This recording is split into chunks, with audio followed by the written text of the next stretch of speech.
আপনি একটু ভেবে দেখুন তো, আপনি বা আপনার আশেপাশের মানুষ কি কেউ একজন খুব বেশি রোগের কথা বলে? খুব বেশি রোগ মানে কিন্তু আমি ছোটখাটো ওই জ্বর সর্দি কাশির কথা বলছি না।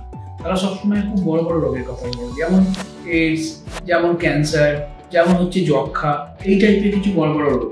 শুধু তাই নয়, সে হাজারবার বাড়ির লোককে জিজ্ঞেস করে, কি হাজারবার ডক্টরের কাছে যায়, সবকিছু নেগেটিভ রিপোর্ট এলেও বারবার বিশ্বাস করতে চায় না, বারবার রোগ নিয়ে খুব বেশি ঘুষে ঘাঁটে, খুব বেশি রোগ সংক্রান্ত বইপত্র পড়ে, তাহলে কিন্তু আর দেরি করবেন না।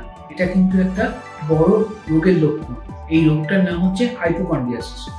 অনেকে মনে করেন বাড়ির লোক বা তার কাছের মানুষ যে উনি এটা নাটক করছেন, তা কিন্তু একদমই নয়। এটা নাটক নয়, এটা একটা সত্যিকারের রোগ। এবং একটা সুখের কথা হচ্ছে, এই রোগের যদি ট্রিটমেন্ট করা হয় বা চিকিৎসা করা হয়, তাহলে কিন্তু এই রোগ সম্পূর্ণ ভালো হয় না। এটার বাংলা হচ্ছে আমরা রোগবাধিক বলি, বা অনেকে ইলনেস অ্যাংজাইটি ডিসঅর্ডারও বলা হয়। এই রোগটা ভালো করতে পারেন কিন্তু কোনো সাইকিয়াট্রিস্ট, সাইকোলজিস্ট বা থেরাপি। আপনাকে পরবর্তীকালে যদি আপনার মনে হয় যে এই ভিডিওটি দেখার পর যে আপনি কোনো ডক্টরের সঙ্গে যোগাযোগ করবেন, তো অবশ্যই কোনো মনোচিকিৎসকের সঙ্গে যোগাযোগ করবেন। ধন্যবাদ।